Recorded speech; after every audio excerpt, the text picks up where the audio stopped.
Então a gente também presta uma homenagem aqui a todas as mães, as mulheres, né, nesse dia tão importante.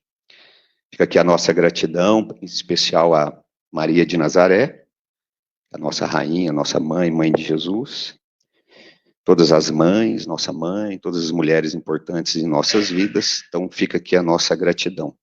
Gratidão também a todos aqueles que nos acompanham ou venham nos acompanhar nas redes sociais. Com vocês agora o nosso querido Flaubert. Gratidão, Flaubert.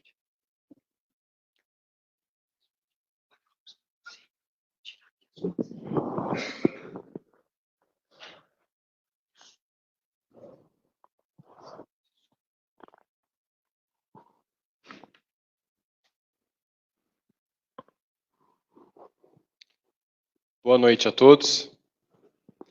Sejam muito bem-vindos. E eu muito honrado de estar aqui presente hoje. O convite do Léo. Todas as sextas-feiras nós temos um grupo de estudo online, né? E quando o Léo nos convida a estar presente na casa, é com muita alegria que a gente vem, aceita o convite de braços abertos, já recebe o abraço, né, da nossa querida companheira de trabalho ali também, que nos recebe com tanto amor e carinho. Então dá uma pausinha lá no grupo de estudos e corre para cá, tá? Que satisfação, né? Tem a abertura feita por uma jovem, uma voz angelical, é de encher o coração. Muito, muito bom. E hoje, simbolicamente, de rosa para homenagear as mulheres, né? E feliz aquele que tem uma mãe para o amar, uma companheira para te apoiar e te levantar, uma filha ou uma neta para saber o que é amar. Parabéns a todas as mulheres. Que nós aprendamos com vocês o amor puro, porque a maternidade é um dom, uma mediunidade, nós devemos aprender. E hoje, em homenagem também a meu pai, que faria 80 anos na segunda-feira, que desencarnou há 2 anos, e que me deixou o maior dos aprendizados, o trabalho doméstico, que auxiliava muito minha mãe no trabalho doméstico, fazia muito, e eu sempre via aquela atitude muito honrada, muito bonita. E no casamento me deixou por menos também. Hoje vejo que o casamento, a gente se consorcia a alguém e as tarefas, como naturalmente, são divididas. Não tem um porquê ficar para um ou para outro. Então nós vivemos numa casa, nós homens, e isso, como educador, ensino aos alunos. Você está junto, você é parceiro. Precisa tomar para si porque a casa é dos dois. Se a mulher faz tudo, a casa é só dela e ponto. Então assim nós vamos quebrando a barreira do machismo, que culturalmente eu ouvi dizer que vem muito forte, mas não é através do embate que vamos quebrar o machismo, e sim através da educação. Que possamos educar os nossos filhos, os nossos netos, pela igualdade suprema.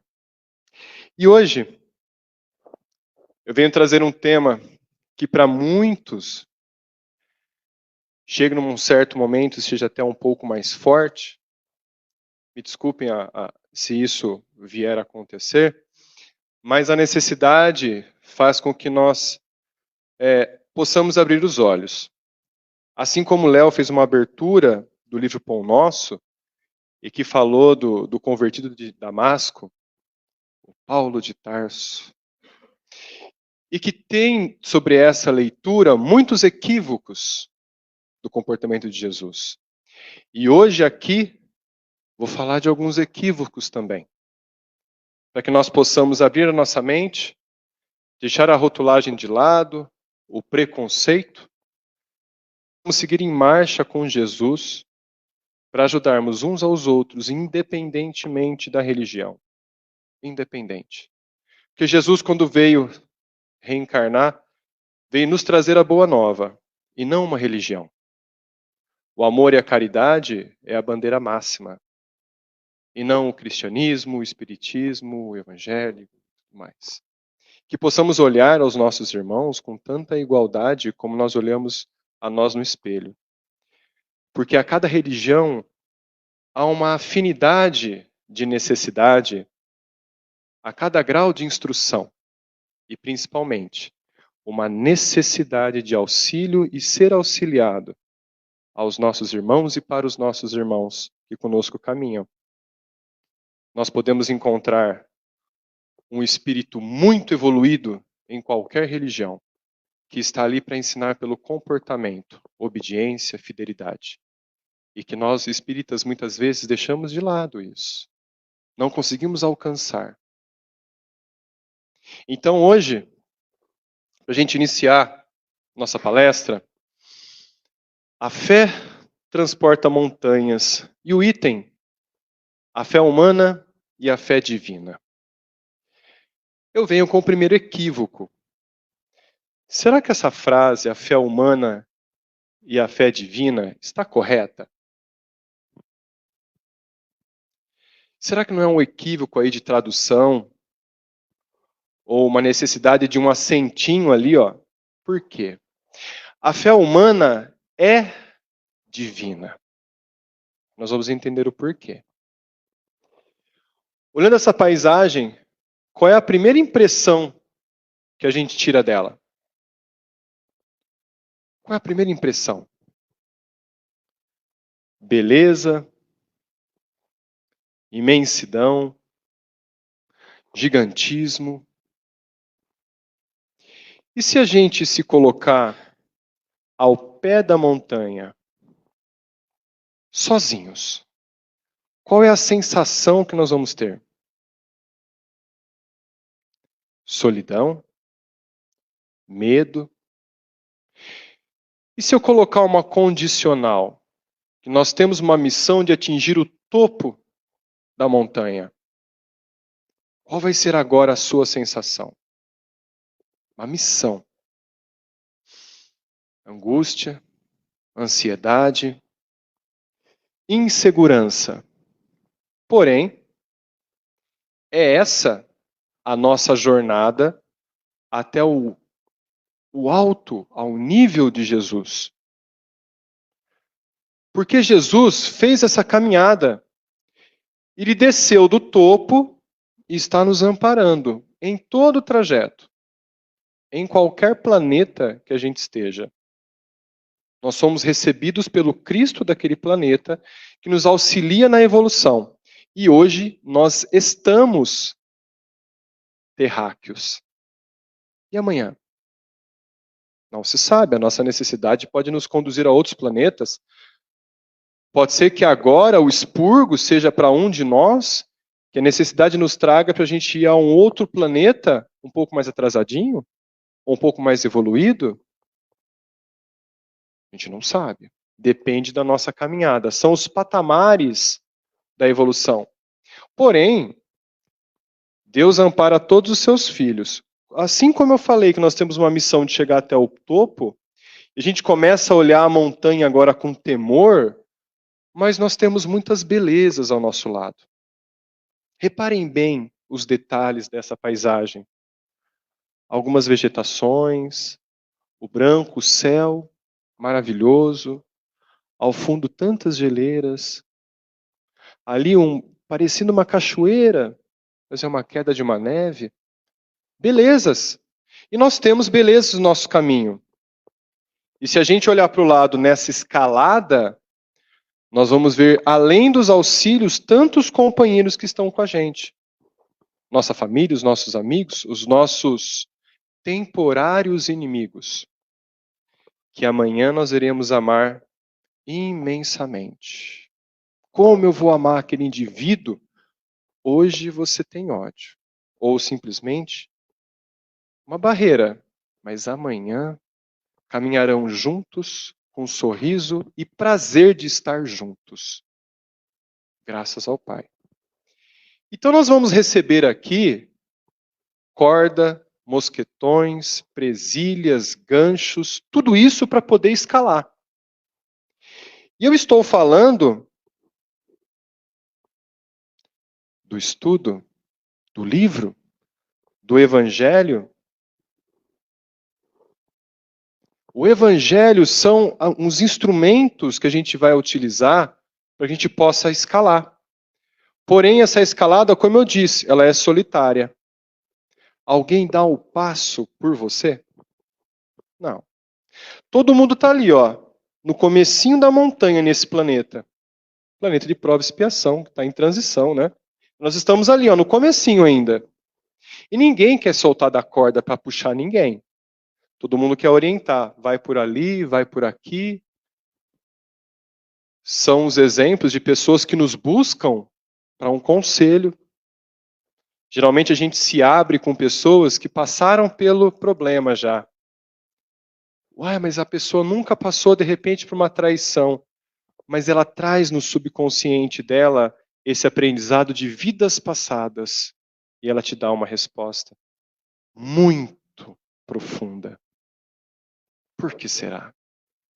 Porque somos professores e somos alunos constantemente. Estamos auxiliando uns aos outros. E talvez você tenha sido colocado perante essa pessoa porque você pode ser o último recurso que essa pessoa precisava para de repente sair de uma depressão e não tentar o suicídio. Então vamos em frente, para a gente poder entender o que seria a fé, já que a fé move montanhas. Fé é crença, convicção intensa e persistente em algo abstrato, que para a pessoa que acredita se torna verdade. É tão forte isso. Vocês acreditam em Deus? Alguém já viu Deus? Uma pergunta profunda. Vê assim, será que vê?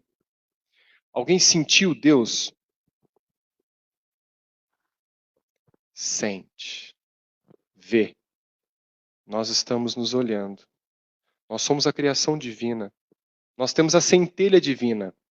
Ah, mas é só uma pessoa criada por Deus. Jesus não disse, vós sois deuses e todos vós, filhos do nosso Pai Altíssimo. Somos todos deuses, em formação. Em formação.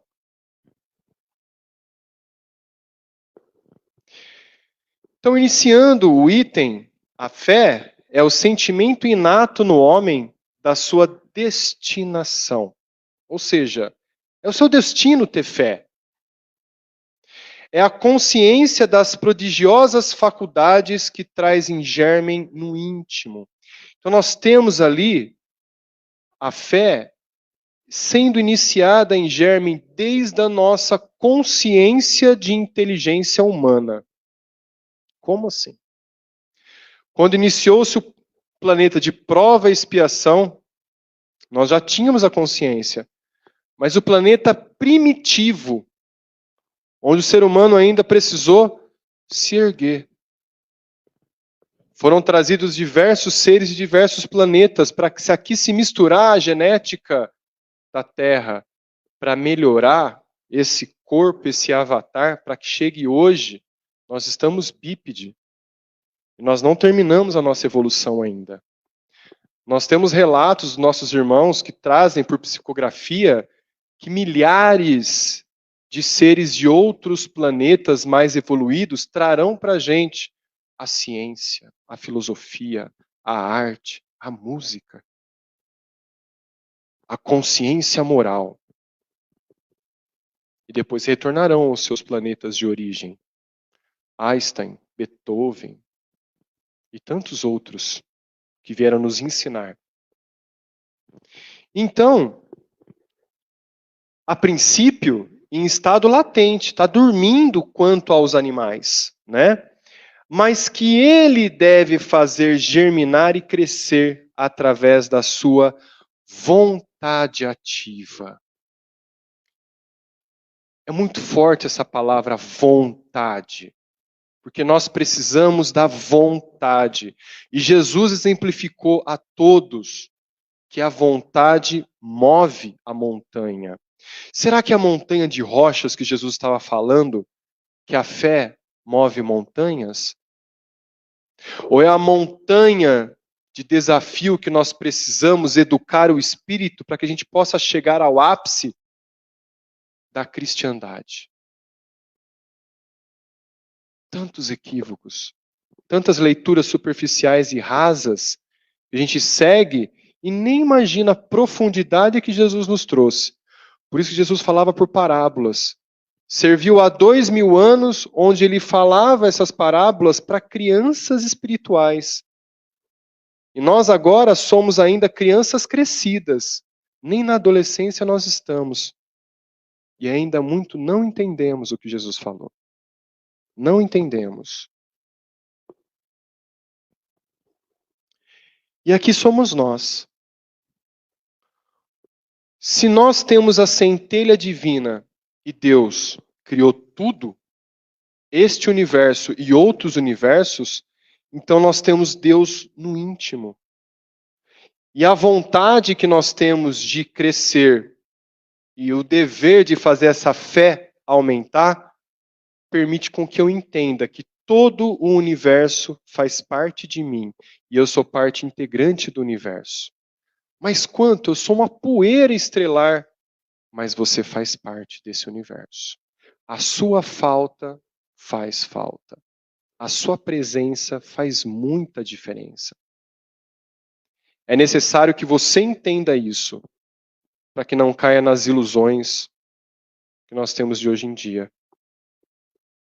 Muitos que nós temos hoje da rede social, que ao invés de erguer, deprime as pessoas, causa ansiedade e sutilmente joga uma centelhinha ali para a pessoa ficar para baixo. Não é verdade? Quando eu estava desenvolvendo essa palestra, eu assustei quando eu coloquei essa frase aqui, quase que de inconsciente. Eu comecei a digitar e de repente eu li ela com calma. Aí eu tomei um susto. Aí eu tive a certeza que essa frase não foi minha. A centelha divina dentro de nós é a expressão do amor de Deus em suas criações constantes.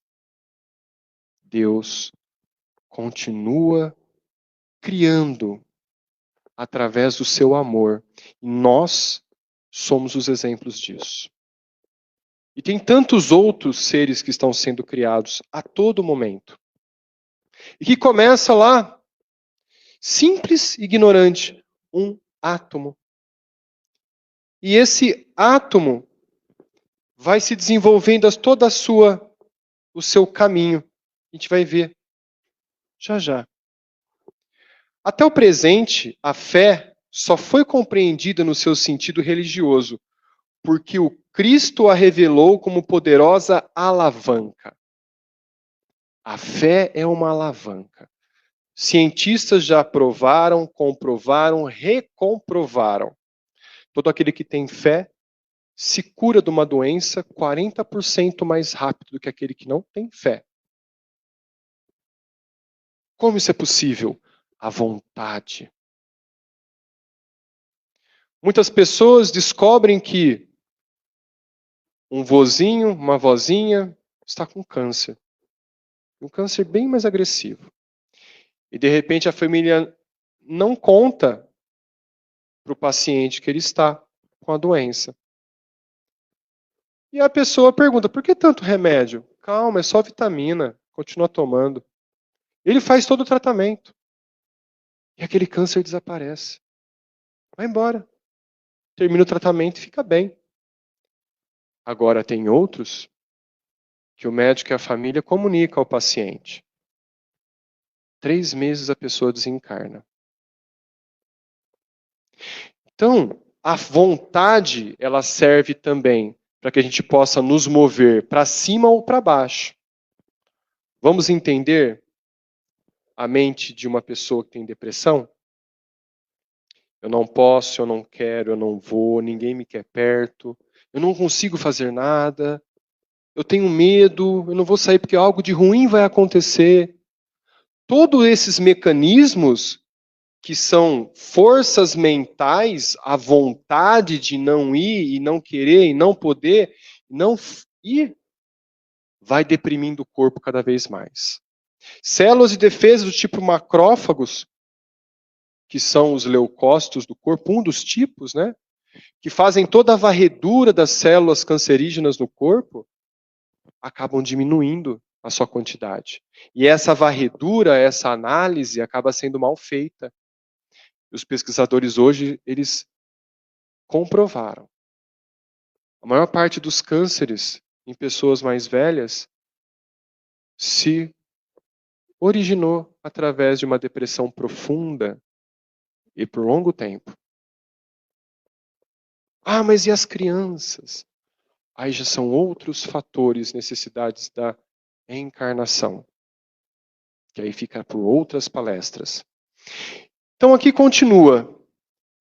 Mas o Cristo que realizou verdadeiros milagres, mostrou por esses mesmos milagres quanto pode o homem que tem fé, ou seja, que tem a vontade de querer e a certeza de que essa vontade pode realizar-se a si mesma.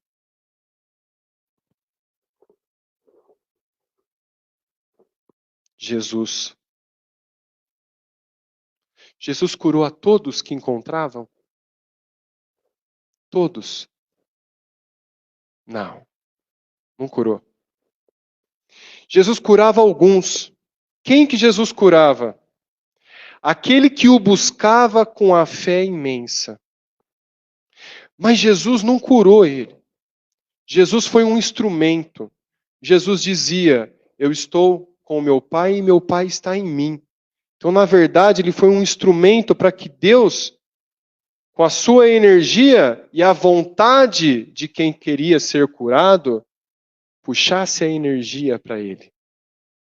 Tanto é que Jesus sempre dizia: vá, a tua fé te curou. A tua fé. Tanto é que a fé de uma mulher, a mulher impura, que tinha hemofilia, hoje conhecida, uma doença onde as plaquetas não são produzidas, são produzidas, mas não fazem o trabalho de coagulação. Então a mulher, no seu ciclo menstrual, não conseguia parar de sangrar. E naquela época foi considerada como uma mulher impura e todo mundo a repudiava. E ela rastejando para próxima de Jesus, querendo tocá-lo, e aquela multidão imensa, e tocou nas vestes de Jesus. E Jesus parou. Olhou para os seus discípulos e disse: quem me tocou? E os discípulos olharam um para o outro, quase que no sentido de, ironia. Jesus, olha quanta gente tem aqui. Como é que a gente vai saber quem te tocou? Alguém me tocou. Porque eu senti virtudes que saiu de mim. Virtudes.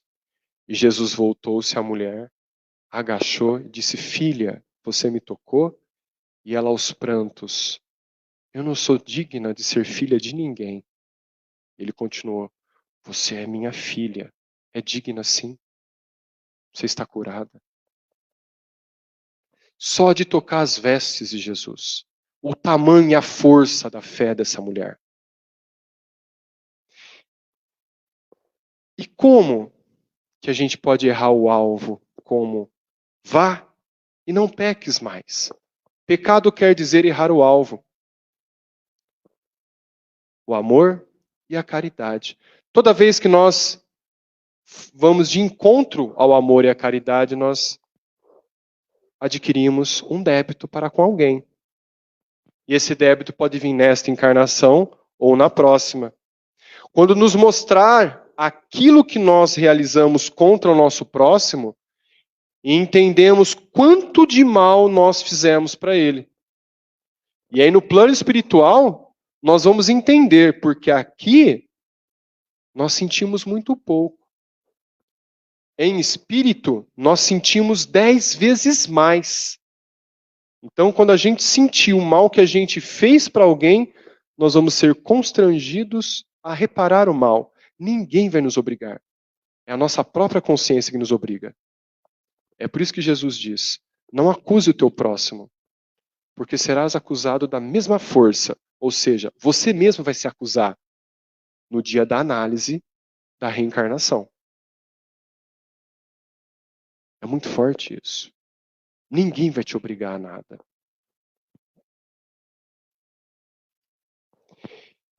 E este, no caso, é o átomo no qual eu estava falando.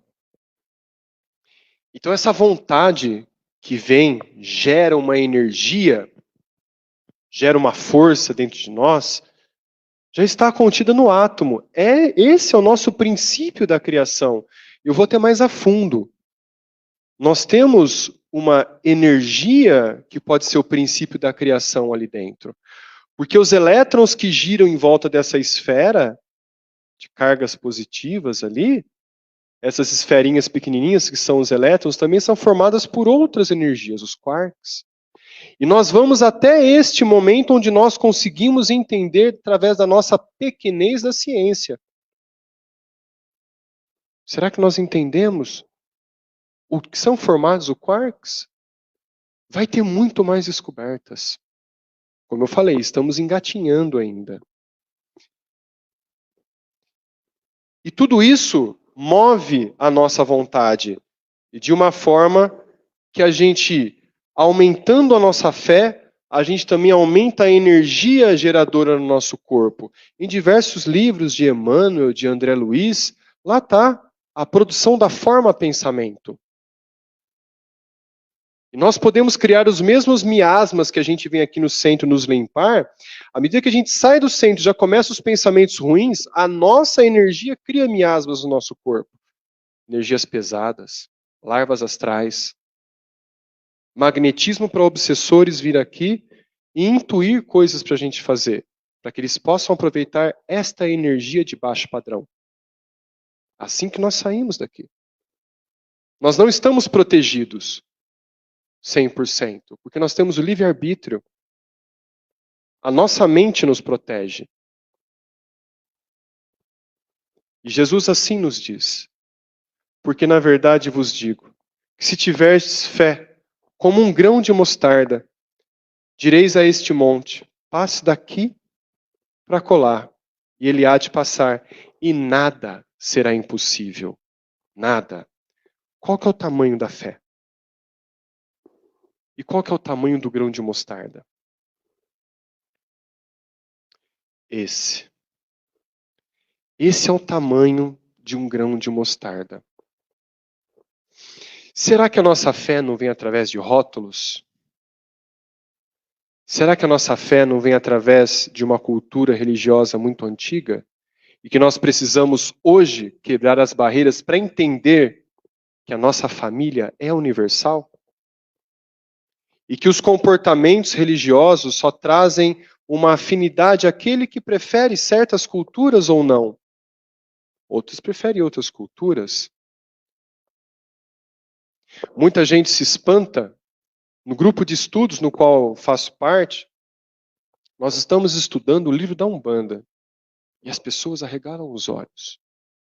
E em diversos livros de André Luiz, citam aqui entidades que auxiliam o tempo todo e que nós rotulamos. Não só nós, como outras religiões. Porque tem aspectos asquerosos necessários para proteger algo. Como será que deve ser uma proteção de um cemitério? Já imaginaram?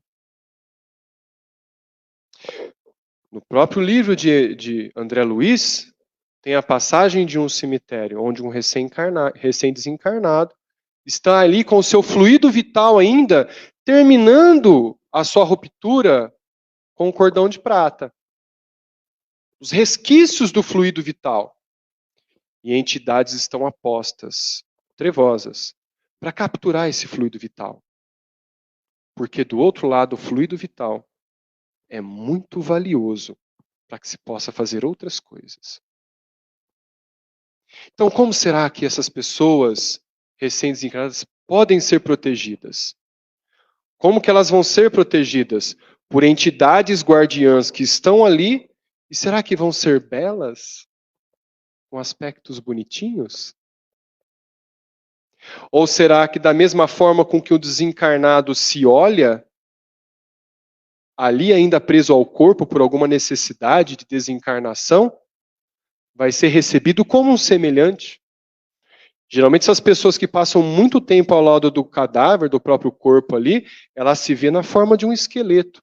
E como será que as entidades vão receber esses recém-desencarnados, ou muito tempo ali, que estão presos ao corpo? Com uma forma de esqueleto, semelhante a ele, mas com um manto negro de proteção de energia. E nós vemos a cor negra, ou então um prateado em volta, com uma coisa asquerosa.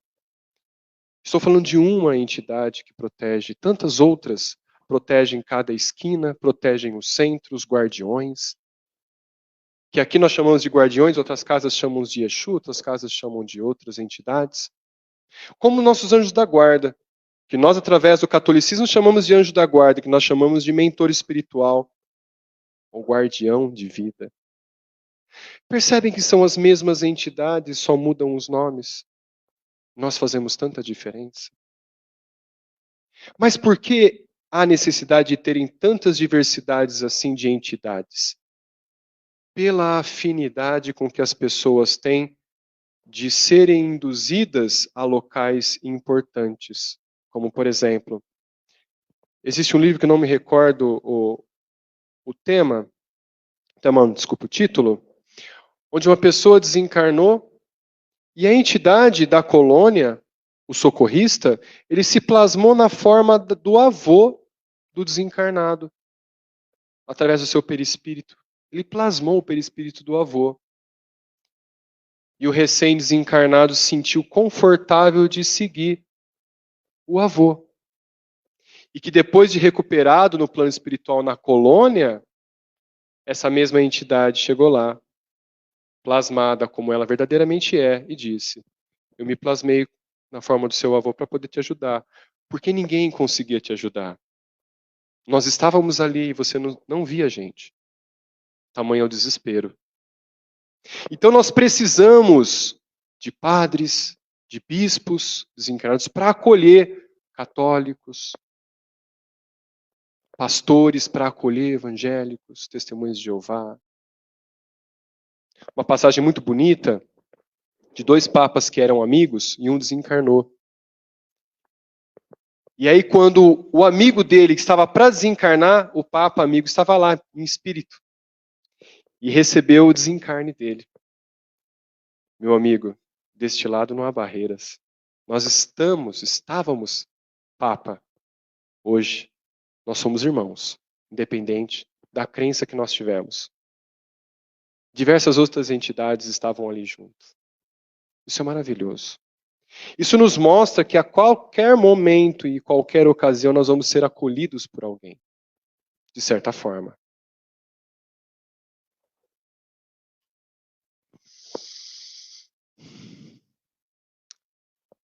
Qual é a sensação que os senhores têm ao observar o leproso? Qual é a sensação? Angústia? Má impressão? Sim, somos humanos. Nós temos limitações. Não precisamos ter vergonha. Nós estamos aprendendo o que é amar sem limites. E qual a sensação que os senhores têm ao observar Jesus? Olhando com carinho as feridas deste homem. Simbolicamente, este homem, com todas as suas chagas, nos representa. Com todas as nossas imperfeições, todas as nossas patologias espirituais e necessidades do espírito. Porque as nossas chagas são necessidades espirituais que devemos educá-las para o nosso crescimento. E unindo numa mesma cena, qual é a sensação que nós temos de Jesus? O cuidado, o amparo. Só que nós precisamos da vontade e da fé. Tendes fé para sentir Jesus ao seu cuidado. Toda vez que algo der errado, toda vez que nós perdemos algo, toda vez que nós não conquistamos um objetivo, nós estamos sendo cuidados por Jesus. Porque muitas vezes aquele objetivo, aquilo que nós perdemos, ou aquilo que nós não atingimos, nós não temos capacidade de administrar ainda. Nós estamos sendo cuidados. Porque se nós tivermos na mão, a queda vai ser altíssima. E a queda pode ser tão fatal que pode ser que a gente não se erga dentro de algumas décadas, ou dentro de algumas vidas, ou dentro de alguns séculos. Certa vez, num grupo mediúnico, nós recebemos um espírito muito assustado e bravo. Eu conto isso algumas vezes. Ele dizia: aonde está a minha guarda real? E todo mundo olhou, se espantou. Cadê os meus cavaleiros para me proteger? Eu olhava para o lado, assustado, e de repente o orientador chegou para ele: calma, sabe em que ano estamos? Ele olhava assim: tudo está muito diferente, cadê o meu castelo? O senhor está em 2020. Ele teve um choque. Imaginem, senhores, por quanto tempo este pobre homem estava em seu loop mental por uma queda muito grande. Imaginem. Graças ao bom Pai, as equipes socorristas estavam ali. E os medianeiros ali presentes encarnados, que poderiam ter sido parte da mesma cena que este homem, todos nós devedores a ele, de alguma forma, estávamos ali para servir de instrumento para que ele possa ser ajudado. Então, muitos pensam, os médiuns são privilegiados. Não, são os mais devedores. Os mais devedores. Pela necessidade de estudo, de divulgação da palavra. E aqui, o último equívoco que eu deixo por vós. Muita gente não entendeu e foi disseminado de um erro tão grande, que a gente vai cometer o mesmo erro ao lê-lo, essa frase. Jesus disse: eu sou o caminho, a verdade e a vida. Ninguém vai ao Pai a não ser por mim. A gente tem a sensação de adoração a Jesus, de seguir a Jesus, de fazer tudo por Jesus, senão a gente não vai ser salvo. Será que foi isso que Jesus quis dizer? A gente aprendeu e há muito tempo que Jesus veio nos salvar. E que ele morreu por nós, pelos pecados da humanidade. Não. Foi crucificado para ser marcado por toda a nossa eternidade do planeta Terra. Pelo amor e a caridade. Jesus ensinou isso. Eu vou trocar a palavra, essa frase, mim, como deveria ser entendida. Eu, Flaubert, eu sou o meu caminho. Eu sou a minha verdade e eu sou a minha vida. E ninguém vem ao Pai a não ser por mim, o meu esforço. Como do começo, para se subir a montanha é necessário ter o meu esforço, a minha vontade. Ninguém vai carregar ninguém no caminho.